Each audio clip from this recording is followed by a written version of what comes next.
this was my first year on the board, and instantly from like the first few meetings I had with Cyan and like the administrators, like I could instantly like see him stepping up immediately to do anything AB related, like any meeting decision like he is always so willing to just give his support and advice because this program has changed his life, and so he wants it to change all of your lives as well and everyone who is affected by AB.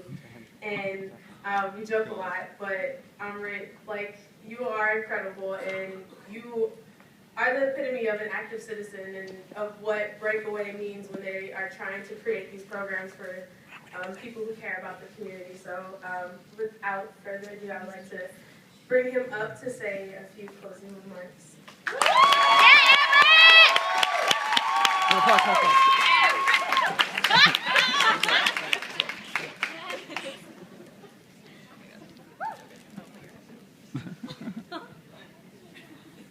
Hey y'all, good evening.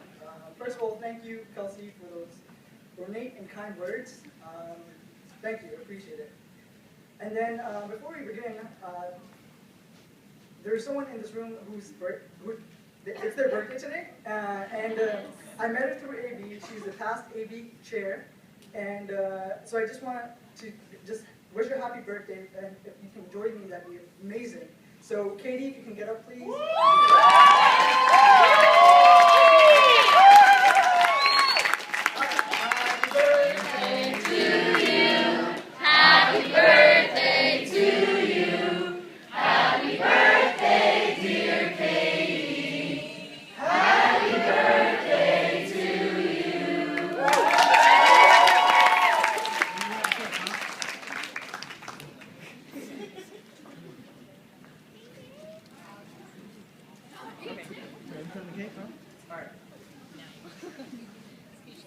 So we're gathered here today to celebrate what has been an unforgettable year. For some, it was their first, and for others, it's their last. For me, it's my last. But if I may, I would like to share with you a story from my freshman year.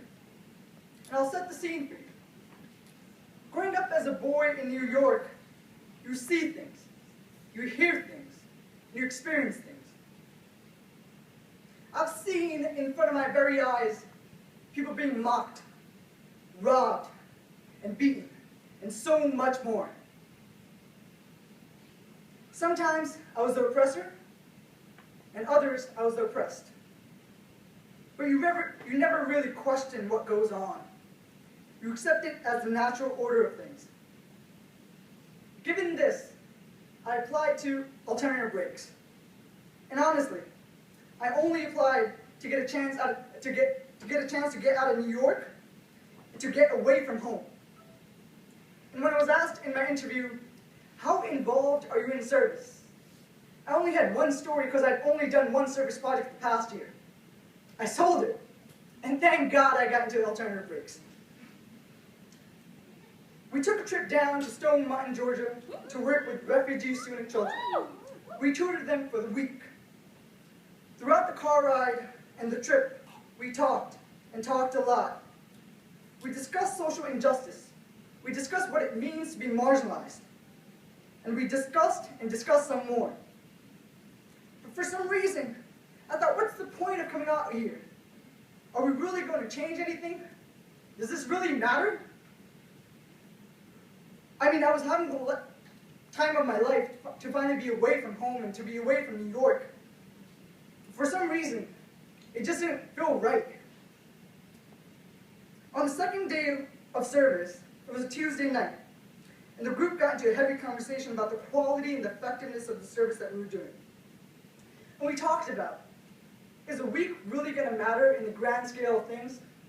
Is it really going to change the lives of the kids that we're working with? And everyone discusses and debates and critiques what they do. However, in our heavy conversation, this one young girl in our group began to cry. She teared up and sobbed, and we all just sat there. We were stunned. This is not the natural order of things. You're only supposed to cry when you're hurt, when your family's hurt, not for someone else that you just barely met. However, this girl cried because she could feel their pain. And she and the rest of that group taught me one thing: what it means to feel someone else's pain. It made me realize how jaded I was. The group compelled me to ask myself these questions.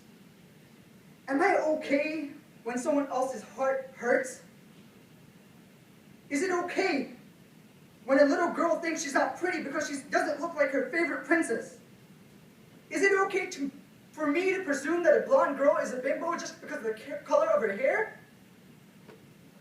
Is it okay that someone else feels lesser because of the color of their skin? Is it okay? Are you okay, Amrit?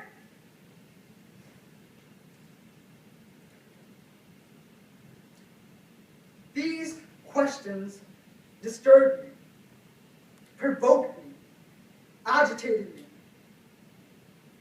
They made me think, and at times gave me chills. They let me realize what it means to not be you because someone else cannot see you, because of all the stereotypes and the false expectations they have for you. And this is what this program does. It shakes you, it wakes you up, and it inspires you to be better. When I entered alternative breaks, I didn't think things would change. I didn't think the natural order of things was unnatural. I didn't think that our service would stand for something. However, when I realized that this trip changed me, that I went from whatever it was before to a better human being, I realized there was hope. I and we are in and of this world. We're part of its problems, and we most definitely can be part of its solutions. When I realized that students can organize, facilitate, and lead trips to communities all around the world, I realized the world can change. When I see you all work your hearts out, get stressed out about your trips, and make them an actual reality, I see hope.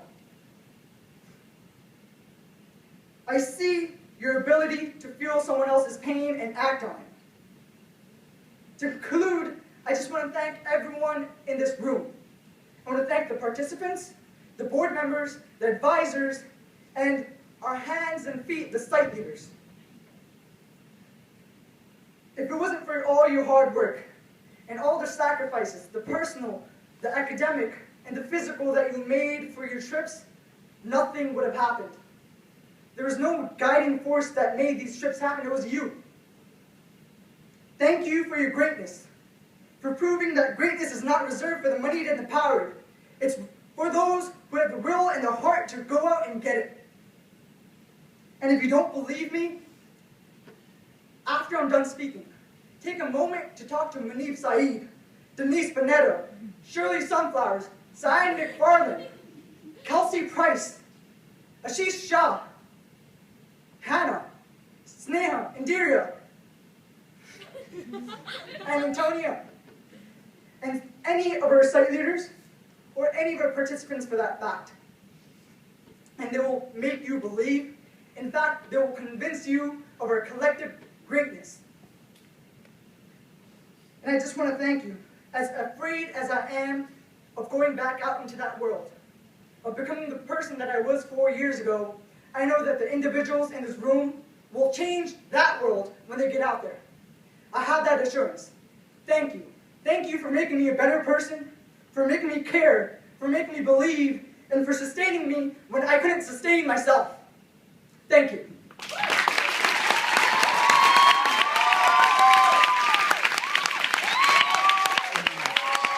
I'm about to do this, man.